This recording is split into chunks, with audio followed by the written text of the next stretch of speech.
We all saw it sprawled across the blackboard the second we stepped into Miss Lovecraft's class. Its wingspan reached from one end of the room to the other, hovering above our heads as if it were about to pounce. Its chalk-scrawled claws looking ready to grab up an unsuspecting student and fly away.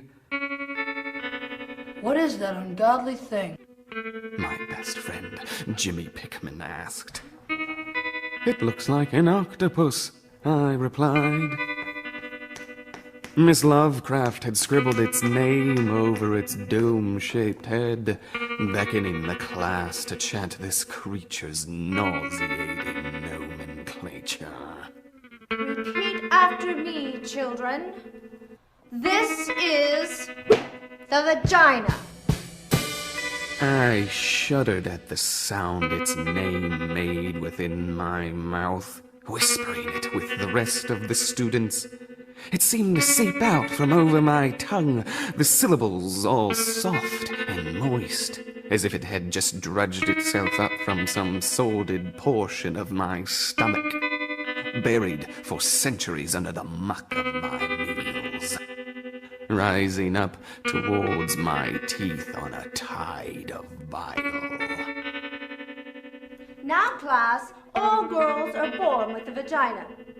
The vagina is home for the uterus, shown here, which is where the fertilized ovum develops into a fetus. Suddenly, it struck me. The more we all called out its name, repeating our teacher's incantation for this feminine effigy, the more I noticed how all the girls in the class had begun to shift within their seats. Norween Dunwich popped her hubba bubba right into my ear, the air hissing out from that gummy bubble like a dying man's final exhale. She had been voraciously taking notes, recording every pagan name her high priestess called out. I peered underneath her desk, only to discover her legs spread wide open, fanning her knees back and forth. Something had awoken within her. Something was lurking under the murk of her skirt, veiled behind the pleats of her school uniform. Oh, this wasn't sex ed. No, we were taking part in something much darker than our normal curriculum. This was a ritual, an invocation of evil.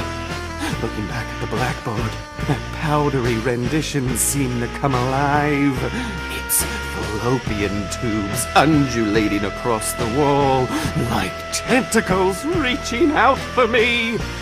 There was something so hypnotic to its flickering, those ovaries pulsing in a brilliant pink and green. My eyes raced around the room, the sudden shock of realization dawning on me. This quivering deity that Miss Lovecraft had mapped out on the chalkboard was within women! Women everywhere! These ancient beings had been amongst us boys all along, hidden within the depths of our female classmates. Now, class, let's move on to the male sexual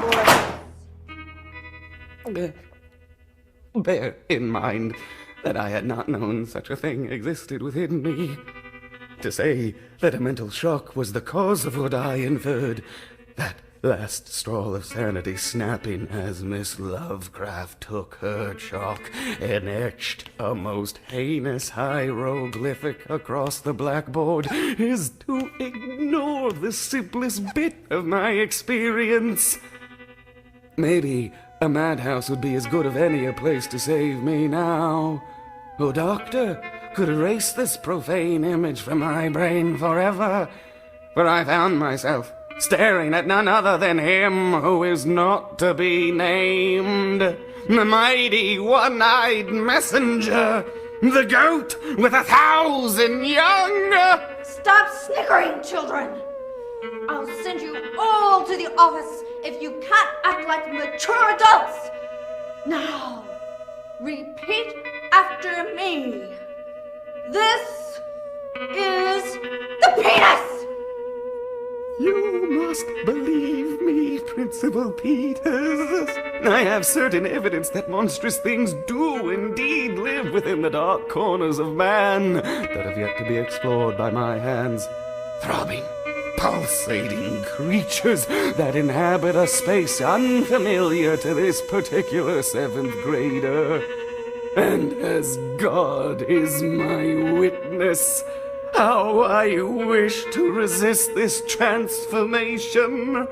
I was the caterpillar combating its own cocoon. Looking around the room, I realized I was not alone in this chrysalis state. The rest of the class was undergoing the same change.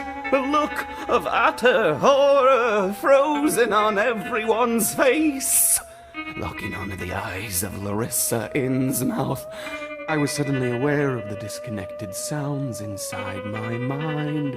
The creature hidden within her was attempting to communicate with me. Its sole mode of speech were a series of thought waves transmitted through its clitoral antenna. Even now, these beasts talked within their tombs, sending their telepathy out from beyond the cotton lining of all the girls' underwear. The panic was suddenly lessening within me. I was beginning to feel queerly drawn towards the unknown sea depths of my female classmates. I suddenly felt the compulsion to swim towards that brooding reef of newly grown pubic hair, diving into that black abyss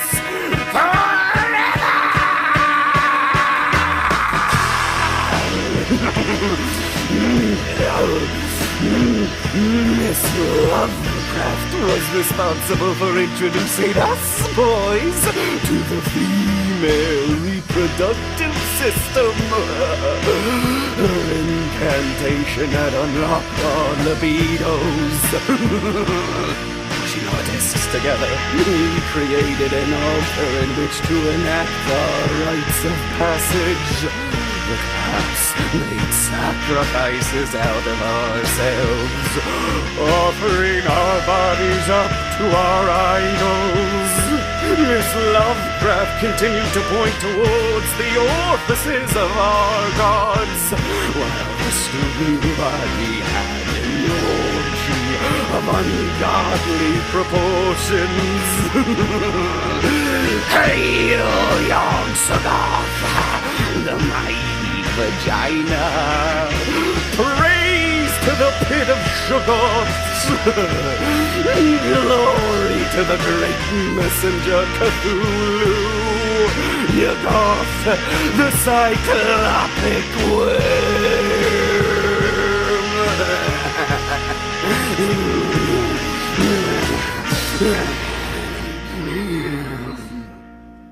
Oh, you mustn't think I'm mad, Principal Peters. There's good reason, God knows. I'm lucky enough to still have a scrap of sanity left within me. I have bared witness to terrors that come from beyond the body. Monstrous things that harbor themselves inside the shells of men like you and I. The rest of the 7th grade may not believe me. But later, my peers will weigh each statement I made as I was dragged down the hall, correlating my words with the known facts, no matter how raving, until the entire class asks themselves how they could have ever have believed otherwise. But until then, I myself found nothing but madness in these wild tales that I have acted upon.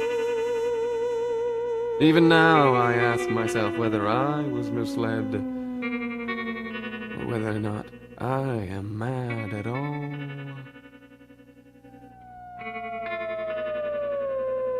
But the second my knees buckled upwards, hitting the underbelly of my desk, the class all turned around to face me. Even Miss Lovecraft was staring at me, her mouth hanging wide open, the look on her face thickening into utter horror.